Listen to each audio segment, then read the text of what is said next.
WH and Undersecretary for Operations Are Perez quits after being linked to contractors. His accuser, Congressman Leandro Leviste, later on took back his accusation but still believes Perez can't be trusted.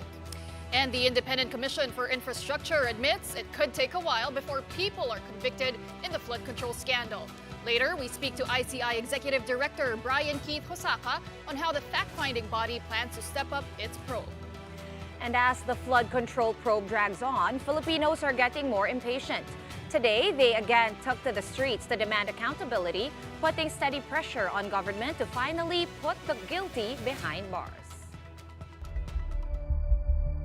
There is one undersecretary who I was told specifically has had meetings with 3 contractors. Ang nature ng trabaho ng DPWH is magpagawa.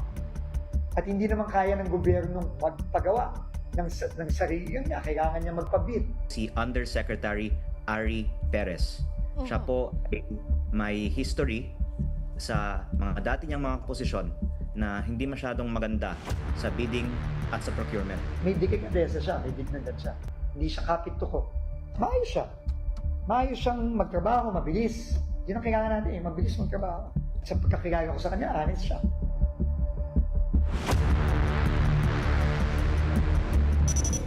Batangas Congressman Leandro Leviste has clarified his earlier allegations against DPWH Undersecretary Are Perez. Leviste named Perez as one of those linked to contractors, and within the day, Perez submitted his resignation to DPWH Secretary Vince Dizon.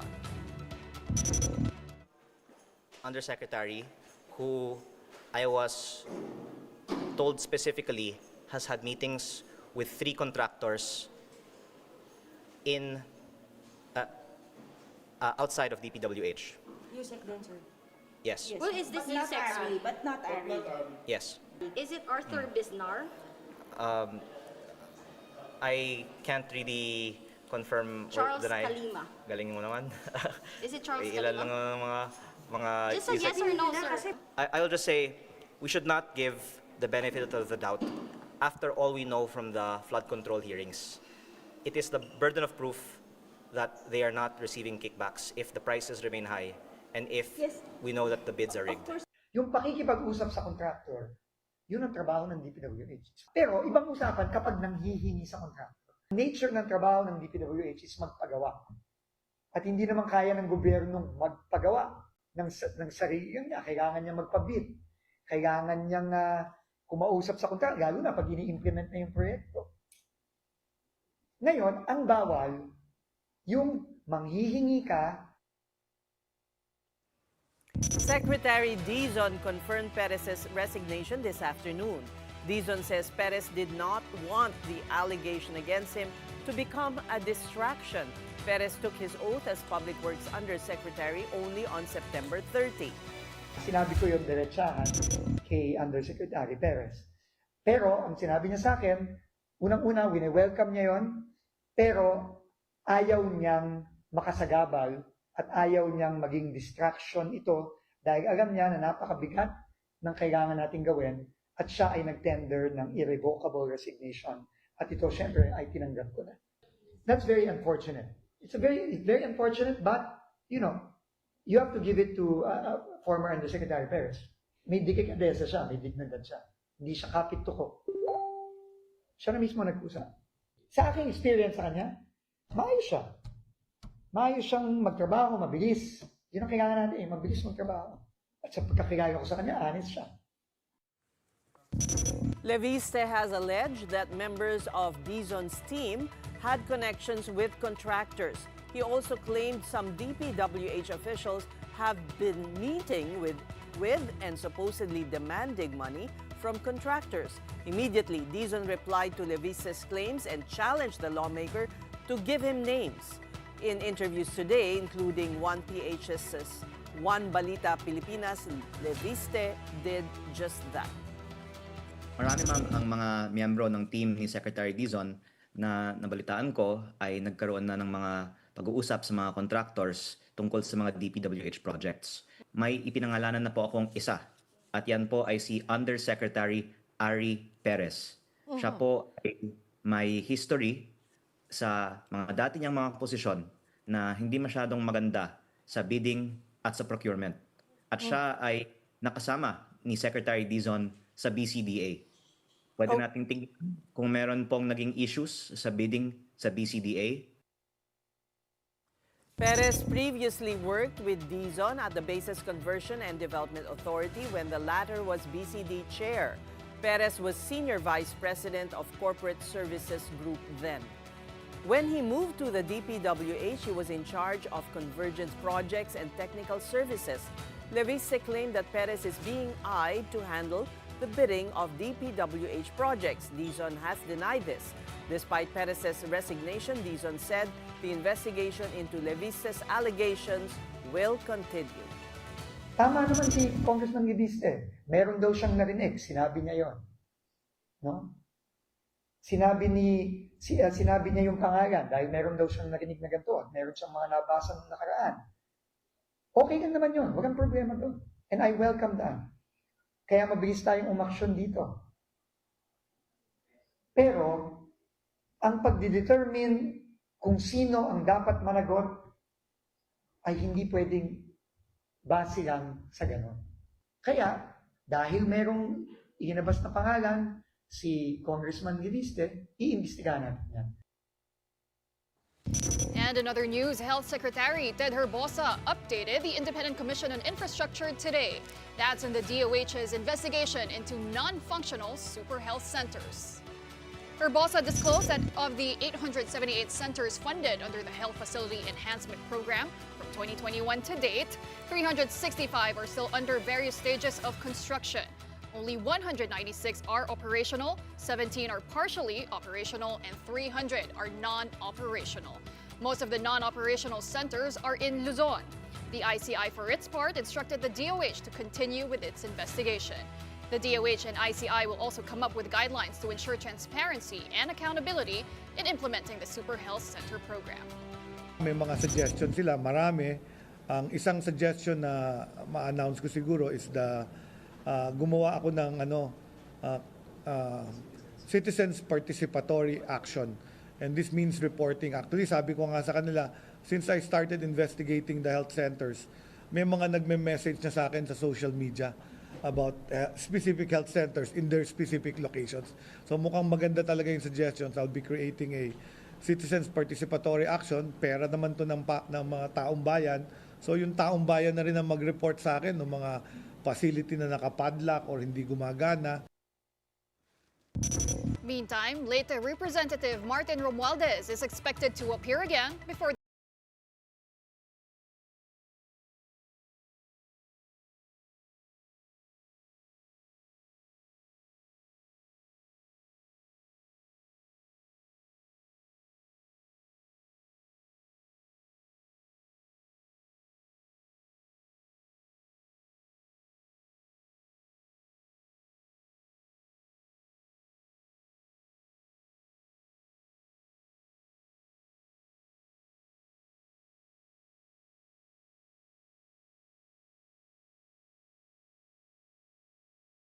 On the ICI's hearings this week.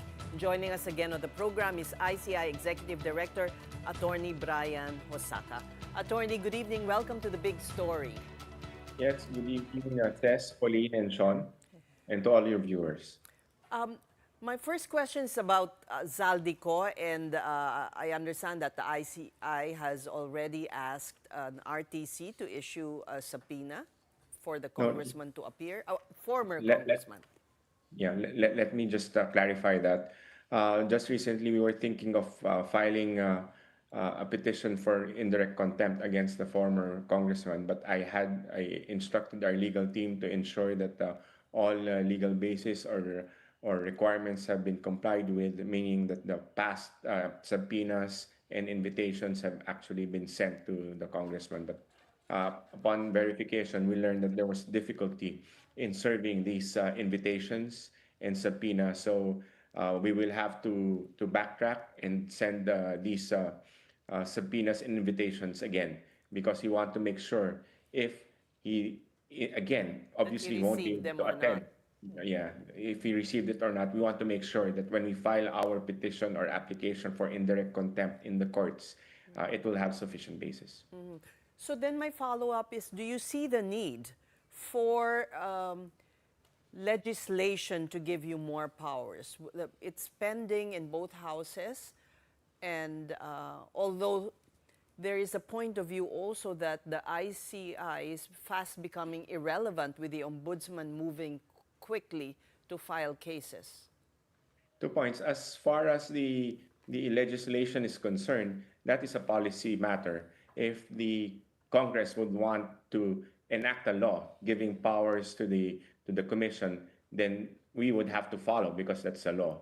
So as far as being relevant or not relevant is concerned, I believe that the ICI is still relevant, considering that we do the initial investigation, fact finding, and eventually case build-up. And once we've completed that, we turn it over to the ombudsman. So it's a complementary and it's a collaboration in the sense that we do the initial case build-up. It'll make it faster for them because once we've done it, I mean, we've submitted the almost all the requirements. So if they see that all the evidence would be enough to file a case before the Sandigan Bayan, then it will just speed up the process. Then will you be summoning Senator Bongo or inviting? I think the term you use is inviting as resource person. Right now, that's not within the commission hasn't decided on that yet. Why? Because the issue with regard to Senator Bongo has not yet been tackled by the ICI. Last Monday, we gave the methodology on the procedure on which the ICI will be going and moving forward with its investigation. It started with the inventory coming from the DPWH on the magnitude and how large the task is in front of us, or the ICI. We reported to the media and to the public that based on the initial inventory by the DPWH, we're looking at from 2025 to 2016, a total of 238,200 infrastructure projects. So given the capacity of the commission right now, we saw it fit to be more methodological, meaning we have to be more precise. We have to pick the low-hanging fruit, so to speak. So it was we from the 238,000 projects, 12.5% of that are actually flood control projects, which is around 30,000. Now, initial verification of these projects or flood control projects was trimmed down to 8,000, and from there we further went into the low-hanging fruit, which is actually the ghost projects. These are the projects wherein there's really no structure to begin with. So with that, we came up with a figure of 421 suspected ghost projects. So if you ask us, why are we looking at this? Because legally and evidentially, it's easier to prove. So we're going after those ghost projects because it'll be faster for us to build a case against those who may be responsible for these ghost projects. And is it correct by next week we expect cases to be filed by the Ombudsman and for future cases also to be filed by the Solicitor General? As far as the filing of the cases before the Ombudsman is concerned, we do submit referrals. And based on our timeline, it'll take us, the first would be an initial field investigation or technical investigation or audit. We want to make sure that these are actually ghost projects. So how do we do that? We either go to the site itself, given the coordinates to us by the DPWH, or we're looking at technology right now. It will fast track our initial investigation, and from there we will review all the documents, prepare our submissions, and submit it to Ombudsman. Now, with regard to the filing of the case, it is up to the Ombudsman to move. because it is actually the ombudsman who is constitutionally mandated to file these cases or criminal cases before the Sandigan Bayan. But you've been holding coordination meetings already, I believe, with the Yeah. DPWH, the Ombudsman, the Solicitor General, and so there's a timeline that you have agreed to. But the coordination meeting held yesterday was with regard to not criminal cases, but we call this the civil or administrative remedies. So yesterday we met with various government agencies who may, in a way, help us recover the money that was stolen from the coffers of the government or from the people. We're looking here, where agencies like the BIR, who in a way can file tax evasion cases. You have the Philippine Competition Commission, which it was a very fruitful meeting because we found out that each of these agencies would be able to help out recover these unlawfully gotten money from the people or from the treasury. Like for example, the PCC, they're looking at bid rigging and administer and they can impose Hefty fines, fines, high hefty fines, I understand. very stiff fines to 100 million pesos for the first offense, and it can go up to 200, 250 for second, third, and other next offenses. So, and the BOC was also there, the customs. They're the ones handling the seizure of luxury vehicles. And according to Commissioner Nepomuceno, 13 of those luxury cars that were seized from the Discayas, upon their investigation, turned out to have, in a way, incomplete papers. So because of that, they are now planning to auction these off once they get the necessary approvals from the Department of Finance. So the civil cases may move faster, and getting the money and fines and etc. We may see quicker results compared to the criminal cases. Yes, that's what we call a retribution, meaning there's another one wherein we're heavily coordinating with the Solicitor General, with the Department of Justice, and with the AMLC, or the Anti-Money Laundering Council, wherein the AMLC, through the Solicitor General, can file a petition to freeze these assets. So once these assets are frozen, I mean, in a way, we can preserve them and eventually forfeit them in favor of the government. What if, attorney, these assets have been shipped out overseas, on offshore and hidden? I mean, we remember the Panama Papers, where we found out a lot of politicians and businessmen do have offshore accounts. How are you going to find those? Because even if we have silence, if those are hidden away, then are you looking at that angle? Well, right now, the jurisdiction of the AMLC is within the Philippines. So the frozen accounts, which according to AMLC has now in the amount of almost 5 billion pesos, representing 2,800 accounts, would be within our jurisdiction, meaning that would be within the Philippines. So hanggang doon lang muna tayo. But you also had a surprise visitor today. I'm not sure if it was surprise or it was planned. The acting deputy chef de mission of the U.S. Embassy, Michael Keller. Yes, Kelleher visited you guys. What can you tell us about that? Oh yes, apparently they were very. They wanted to know what was the mandate of the ICI is, and they wanted to know what our plans are, how we work, what we would like to achieve in our mandate. So we explained to them that we're basically here to investigate these anomalous flood control projects and other infrastructure projects, our methodology, and it was more of an exchange of ideas. They wanted to know our timelines. They wanted to know the scope of our authority, and they also wanted to see how we will move forward despite the enormous challenge facing us, because we told them that we're looking at from 10 years back around 238,000 infrastructure projects. Did they offer So to help? Any help? no No offer help.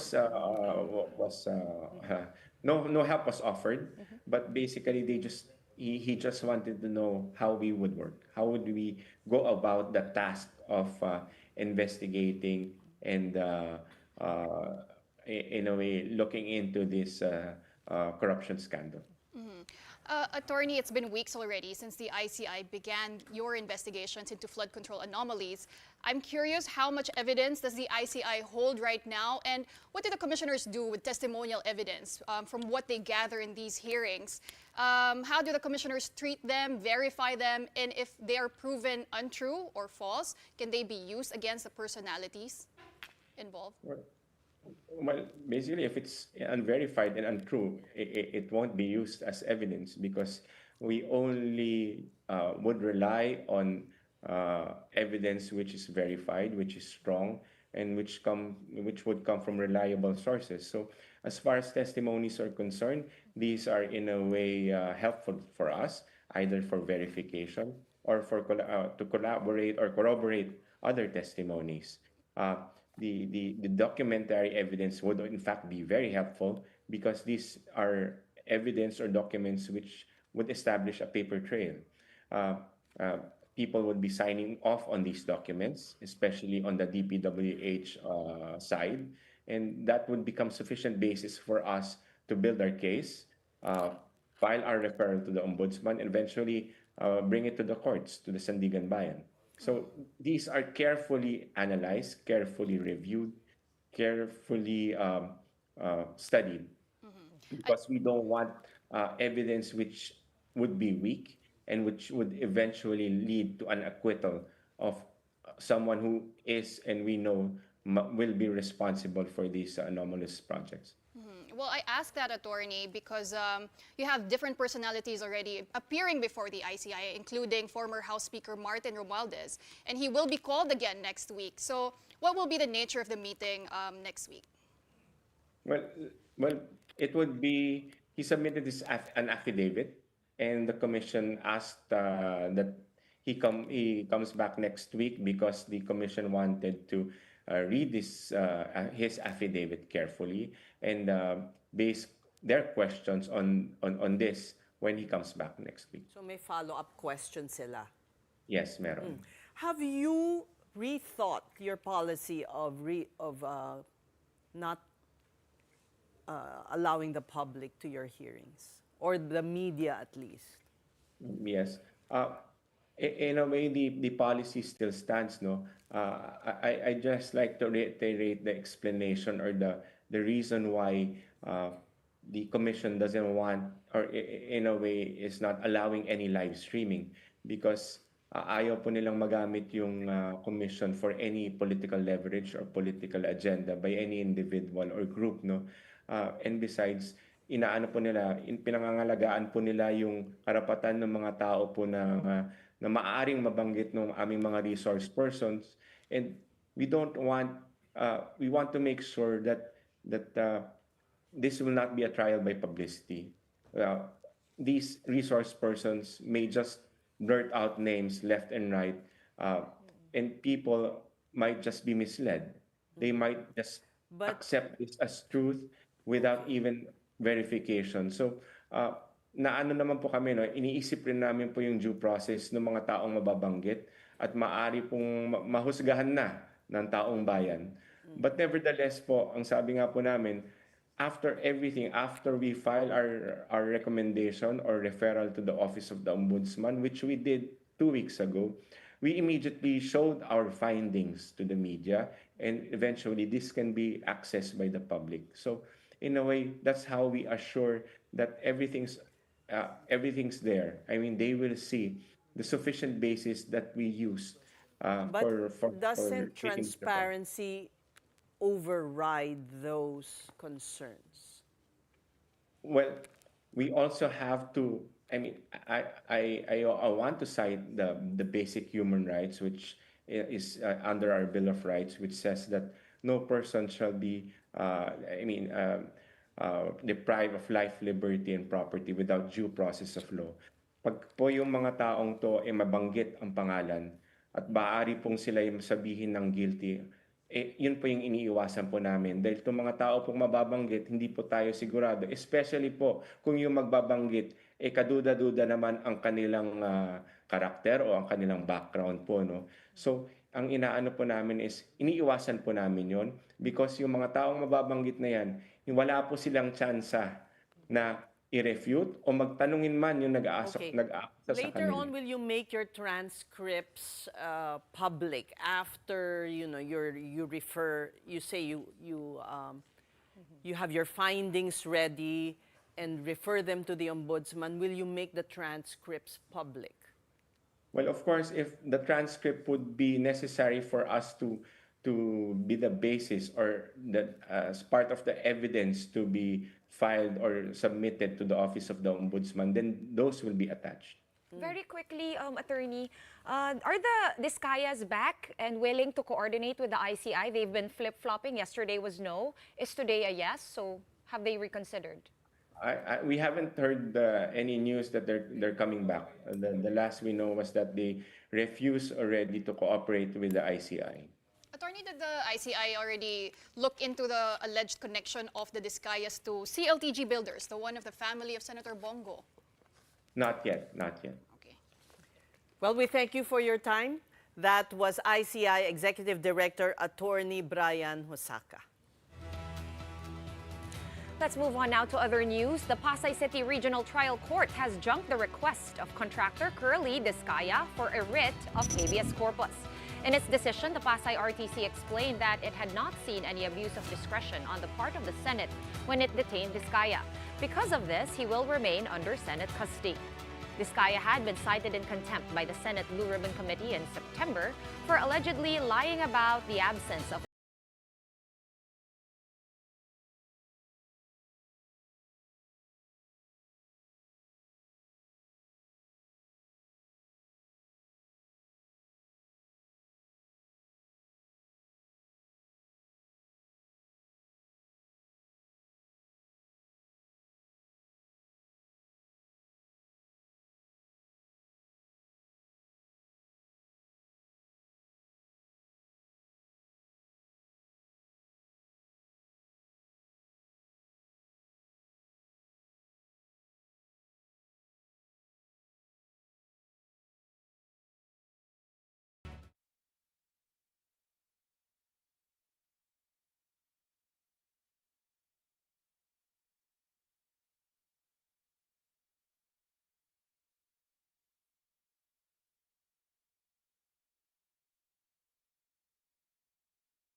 France and the Philippines will have a second round of talks on a visiting forces agreement in December, this time hosted by Manila. This was confirmed by French ambassador to the Philippines, Marie Fontanelle, to One News during a recent Blue Talks forum co-hosted by the Strat-based Institute and the Embassy of France in the Philippines. The first round of VFA talks was held in Paris in June this year. This one with France is known as a Status of Visiting Forces Agreement, or SOVFA, similar to the one with Australia. It will allow both sides to stage military exercises in each other's territory. If the deal is signed, France would become the first European country to have a VFA with the Philippines. It has greatly stepped up engagement with the Philippines recently, including sending its aircraft carrier, Charles de Gaulle, here for the first time this year and joining the annual Balikatan exercises with the US as observers in April. In this regard, France remains steadfast in supporting multilateralism and a rules-based international order, especially in the Indo-Pacific. France's presence and commitment to the stability of the region alongside the Philippines is the result of a simple truth. We are not distant observers of the Indo-Pacific. We are part of it. At the forum, experts sounded the alarm over China's increasing aggression. Strat-based non-resident fellow Benjamin Blandin warned that Beijing's asymmetric warfare tactics have ramped up in recent years, covering not just militarization of the islands, but also fortifying their maritime militia, sending fake scientific vessels, putting down sovereignty markers at sea, and cyber warfare. The problem, Blandin warns, is that most of these tactics are not in the open or are hard to detect. And what you see here is actually a very, very small fraction. Remember, 300 different phenomena. Here I only shown 12 out of 300. But what is also very interesting to notice is that out of all those 300 phenomena that I was able to list, only 23% is actually what we see on TV. The ramming, the water cannoning, and all those things. Only 23% is visible and displayed on TV, meaning 80 or near 80% never appears on TV. As such, several recommendations for better maritime governance in the Indo-Pacific were brought up, especially between the Philippines and France, including an integrated governance framework and joint maritime domain awareness through shared surveillance data, satellite technology, and coordinated research. The Philippines' strategic location and France's technological expertise make for a natural partnership in monitoring illegal, unreported, and unregulated fishing, marine pollution, and marine incursions. We can institutionalize multilateral dialogues and education and training platforms where civil servants, coast guards, and local leaders are trained on sustainable maritime management and maritime law enforcement and crisis communication in contested waters. The Philippine Coast Guard says it will also support a potential cooperative agreement with their Chinese counterparts, according to Commodore J. Tariela, PCG spokesperson for the West Philippine Sea. That's after Foreign Affairs Secretary Teresa Lazaro revealed that they are working on an MOU between the PCG and CCG. This comes a few days after the October 12th incident, wherein China once again used water cannons and rammed a Bureau of Fisheries and Aquatic Resources vessel off Pag-asa Island. Since we launched the KBBM project, no, yung Kadiwa pa sa Bagong Bayaning Mangista, we have concentrated the deployment of Coast Guard and BFAR vessels in those areas that we monitored the high presence of the Filipino fishing boats. Despite our presence, you saw from the videos that we released, no, the Chinese are launching their rigid hull inflatable boat. Kapatid Mary Monreyes, we are One News. Now let's discuss this some more with Dr. Benjamin Blandin, non-resident fellow at Strat-based Institute, who joins us here in the studio. Good evening to you. Thank you for having me. Welcome to The Big Story. Now, you mentioned earlier that only 23% of these tactics employed by China are what we see on TV.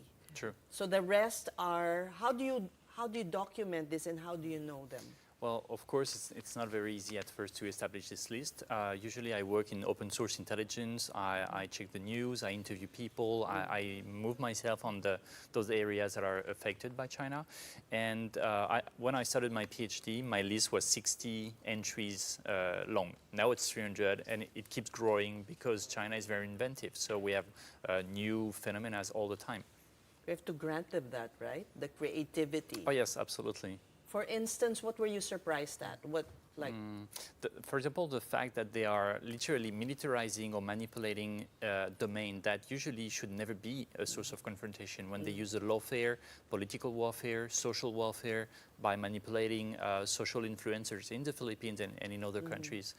And those are, yes, just a few examples. Or using civilian boats, I understand. Absolutely. So they have those government fleets like the Navy, the Coast Guard. They also have a maritime militia and what I call auxiliary fleets. So they will use tourism boats or fishing boats or scientific research boats to conduct intelligence operation and other type of operations. This can be complained in international courts, right? This Sure. can be Yes. made a case. Well, a good example is when they painted those maritime militia vessels in white, like the color of the Coast Guard, with the mention China Coast Guard. So we know they are not Coast Guard mission because they are fishing trawlers. You can see it yourself. And their crews are not Coast Guard either, and they are not doing Coast Guard mission. But if you try to go after these boats, they are going to retaliate just like if it was Coast Guard vessels. Right. That's why the Philippines needs all the international support that it can get. Thank you to France for being the first in Europe. I hope other countries will follow suit. Yeah, with well, your example. actually, the Philippines is in a better and better situation on this point. I mean, the VFAs or RA is being negotiated with Japan, Australia, the US, France, and even other countries. So I'm pretty positive on that aspect. What made France, what's the interest of France in doing this, in being the first in Europe to have a visiting forces agreement with the Philippines? First of all, we are not just a European country. We are also an Indo-Pacific country, including a Pacific country. So we have territories in the Pacific. So it made us a neighbor, not just a partner, but also a neighbor of the Philippines. So for us, I mean, I've been asked this question different times. Sometimes like maybe there's some kind of ambiguity behind why would France want to come back in the area? But actually, so we are a neighbor, and the presence has not just reappeared the last 6 months.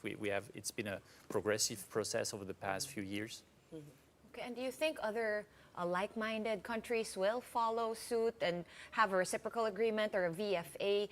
Because this has been dragging out for so long now, and we don't know how it's going to look like next year. Is the tension going to be, the same?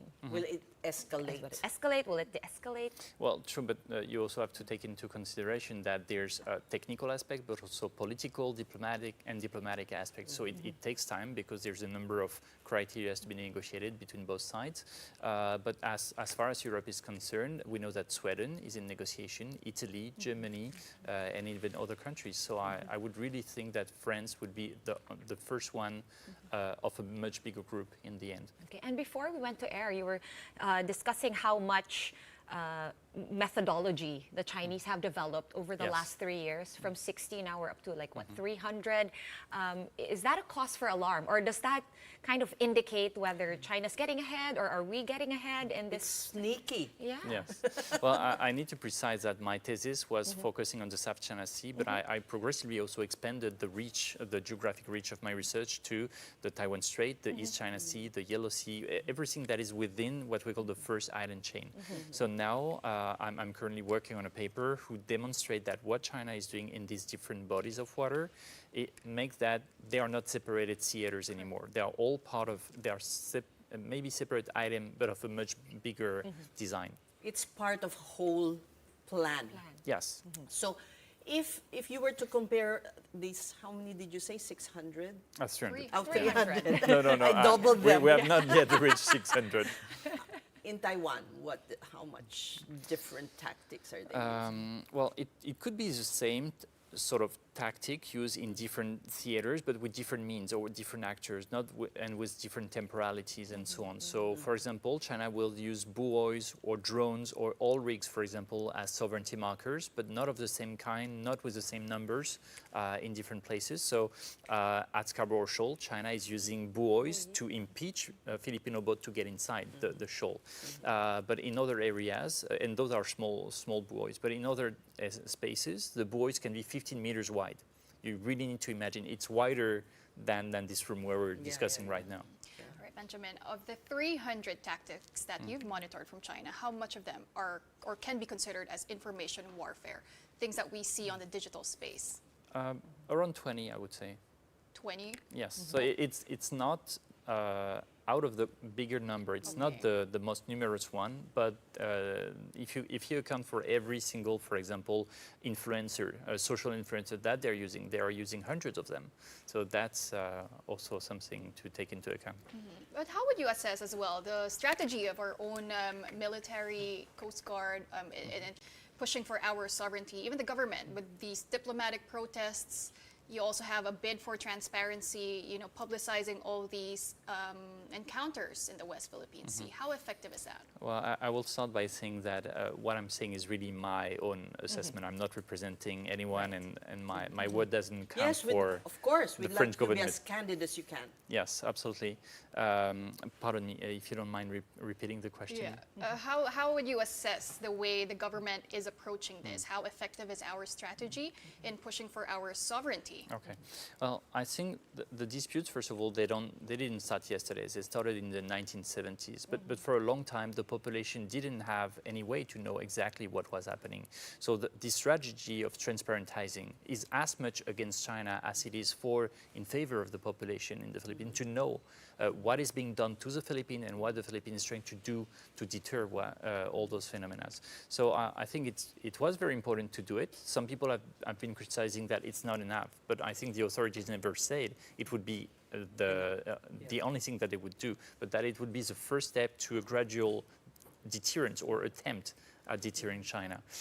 So at the moment, we had that, and it's a good thing. And no, I think people are waiting for what next. And when we compare, to put it simply, how we're being treated, right, as the Philippines versus, there's other countries with competing claims, like Vietnam, for example, who some analysts argue have put up a lot more structures or whatnot in the sea. How would you compare and differentiate the strategy of China? Well, in my discussions with Malaysian expert or Filipino-Vietnamese expert, I say Malaysia and the Philippines are really the good kid of the class. They arrive on time, they're never late, they don't do any bad thing to disturb the situation on the ground, but they don't feel like they've been rewarded for being so nice. And it's true that Vietnam has been doing a lot of land reclamation, but you have to remember that initially it was Vietnam being targeted by China much more than the Philippines. It's after 2019 that there was this reverse, and now it's the Philippines having around 65–70% of all interactions with the Chinese. About the Philippines in particular, I think it's very important to talk about the Vienna Convention on the Law of Treaties. Sorry, I'm not going to go too much into technical details, but you need to know that the Philippines have negotiated a bilateral code of conduct way before the ASEAN-China one, right back in the 1980s. And while this was being negotiated, China was occupying gradually Mischief Reef and was occupying Gavin Reef, Hughes Reef, Johnson Sap Reef, and then there was Scarborough Shoal, and then there were Whitsun Reef, Sabina Shoal, Iroquois Reef, and Ladd Reef. So the word, the value that we can put behind Chinese word is really low because it has been systematically and consistently since the 1980s disrespecting its own word and its own signature with the Philippines. That's why it's good. It's about time other countries give it attention because we want to impose a world order. We want countries to follow a world order, right? Yes. And so it's only the Philippines that's being bullied. I would say the Philippines have tried to be very flexible for a very long time, and it has never been rewarded by China. And China not only is occupying those features or deploying maritime militia elsewhere. Maybe the word is not rewarded, but to respect. To respect our sovereignty, right? Yeah. Go ahead. No, I just wanted to add, yes, the Philippines have tried the utmost to appease the situation, but China not only didn't reward the Philippines for it, it took advantage of it every single time it had a chance. So that, for me, is a tragedy of the situation. Benjamin, I know maybe we won't see this in our lifetimes, but how do you picture this ending? You know, what could be the single thing that could end it maybe 40, 50 years from now? How can they, I mean, it's been every day, we're experiencing the same things? Well, I would say that's a tough question, but based on what we've seen over the past 5 years, I mean, if we start from Scarborough Shoal 2012, the Philippines at that time virtually had no more aviation or navy anymore. If you start from this very low up to now, the situation of the Philippines today, it's much better than it was 12 years ago. It's much better than it was 5 years ago. So I would say there's hope. And the government is really doing a lot of things. I think it's hard for the common people to have the global view because the Philippines have been trying to act in a lot of domains at the same time. How will you compare the VFA that the Philippines and France will be getting into with that of Australia? Well, first, I think Australia has more soldiers and ships and planes in the area. So we are not trying to compete in terms of quantity. We're trying to compete in terms of quality. And we aim to support the Philippines in terms of training for officers or legal training or deploying boats for port calls or exercises and these kind of things. It's really more of a flight to quality. Okay. How do you think China will be reacting to this VFA? As usual, badly. More tactics. Earlier, we had the head of our Coast Guard talking about entering into an agreement with the Chinese Coast Guard. Well, again, this is part of the diplomatic solution. But is that even, should we pursue this? I mean, I was thinking it could be like a Trojan horse. Is it a Trojan horse? Well, it's not. My opinion is that in the past there had been, in French we would say under the table agreements and so on, that were not done in plain sight. So here some people may think, why are we doing this? But at least the benefit for the people is that it would be public. You would know what it is about. Okay, so we shouldn't be too cynical about what that outcome will be. You know, in French we say, keep your friends close and your enemies closer. So I would say that the Philippine embrace to China. Oh, well, we thank you for, with that, we thank you for your time and we'll see you in 2 weeks. I mean, in Manila. Exactly, for the Manila dialogue on the South China Sea. Right. Absolutely. We thank you, Dr.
Located northwest of Pagudpud in Ilocos Norte.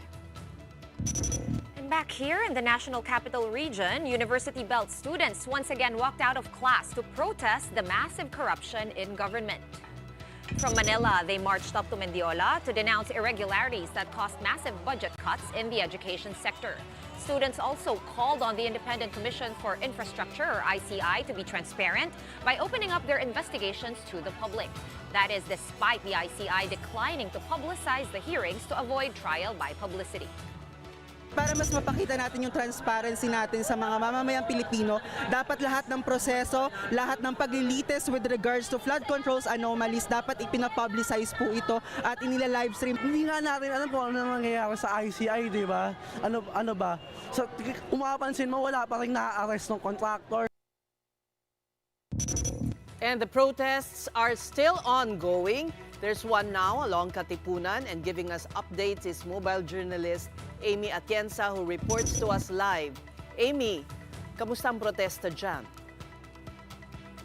That's as part of the wide ribbon protest of different civil society organizations. Tindig Pilipinas actually organized a noise barrage and also a candle lighting activity here along Katipunan Avenue.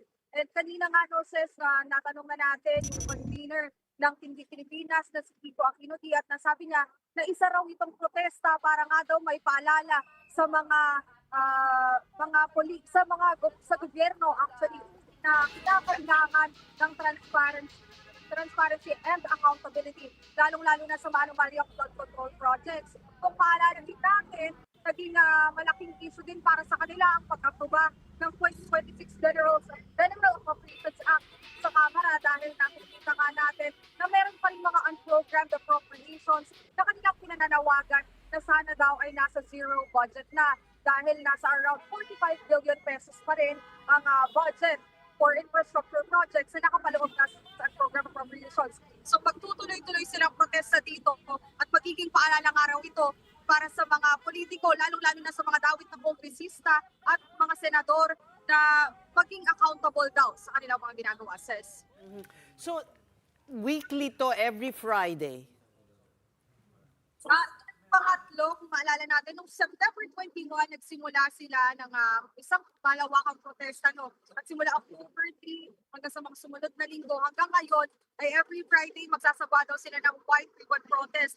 Isa na nga rin daw itong paalala for purity, pati na rin daw for courage dahil nga daw kinakailangan na sis na bumoses ng mga Pilipino, lalong-lalo na sa napakaraming issue ng korupsyon dito sa bansa, sis. Okay. Kamusta naman ang traffic? Are the motorists also joining, honking their horns? Or naaasar ba sila sa protesta? They're just like, I guess, dalawang reaction lang yan.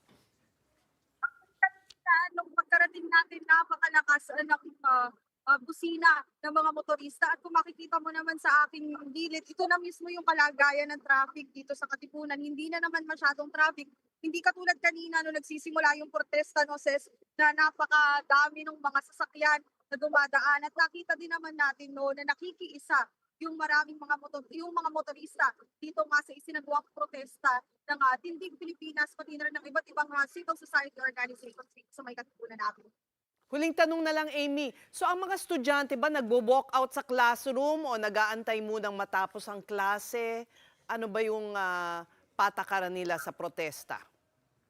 Kanina, nakita na natin ang ilang mga estudyante ng University of the Philippines, Diliman, around 11 a.m. daw, nag-walk out na sila sa kanilang mga classroom. Hindi na nila iniisip kung may klase ba or wala. At yun na nga, dire-diretso silang nag-rally para nga daw dito sa anti-corruption na call nila. At at dumiretso na sila dun sa Menjola para makiisa naman dun sa mga kasamahan nilang estudyante sa University Belt. So, merong mga rally din talaga na ginawa itong mga estudyante. At yung ilan naman ay dito nakiisa sa candle lighting activity, pati na rin sa noise barrage nga na itinagawa ng Tindig Pilipinas. Okay, maraming salamat. Thank you for your report, mobile journalist Amy Atienza. Okay, time to check in on the weather. Signal number 1 is up in 18 areas due to Tropical Depression Ramil. According to Pagasa's latest bulletin, Ramil was last spotted 640 kilometers east of Huban in Sorsogon, moving west-southwest at 25 kilometers per hour. The tropical cyclone has maximum sustained winds of 55 kilometers per hour with gustiness of up to 70 kph. Ramil is moving westward for the next 24 hours before turning west-northwestward towards central and southern Luzon. It may make landfall over Catanduanes tomorrow afternoon and Aurora or over Quezon on Sunday morning. Ramil will be emerging over the West Philippine Sea by Sunday afternoon or evening and exit the Philippine area of responsibility on Monday. Right now, signal number 1 is up over several areas, including parts of Isabela, Quirino, Nueva Vizcaya, Aurora, Nueva Ecija, Bulacan, Quezon, the Polillo Islands, Camarines Norte and Camarines Sur, Catanduanes, Albay, Sorsogon, and Samar. 50 to 100 millimeters of rain are expected or is expected in Bicol and eastern Visayas provinces until Saturday afternoon, which can cause localized floods. While 100 to 200 millimeters of rain will be dumped in 6 Luzon provinces from Saturday afternoon until the following day. Metro Manila and nearby provinces will also experience 50 to 100 millimeters of rain during that period. And now let's end the week on a positive note for our big picture tonight. Meet this guy who topped the board exams twice. Karamolbog was top notcher of the licensure exams for medical technologists back in 2022. And well, he is number 1 again in the October 2025 licensure exams for physicians. Molbog earned a score of 91.17%. So congratulations on your remarkable achievement, Kara. We're so proud of you. Wow. Noting, memorizing his name so that one day I can look for where he can ask him for consultation. Yeah, I was researching si Karamano, and his story is very inspiring. He said in his valedictorian address, he did not come from a family of doctors. He did come from a rich family, so it means he's a first-generation physician in his family. And he was a late bloomer daw. He wasn't always an honor student. He even failed UPCAT. Tapos, he really strived hard when it came after college na.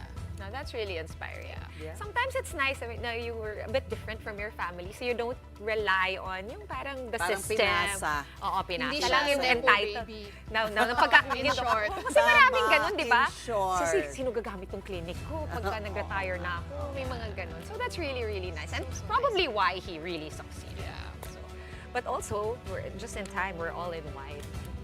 Wala namang memo, actually. It wasn't planned. It wasn't White planned. Friday.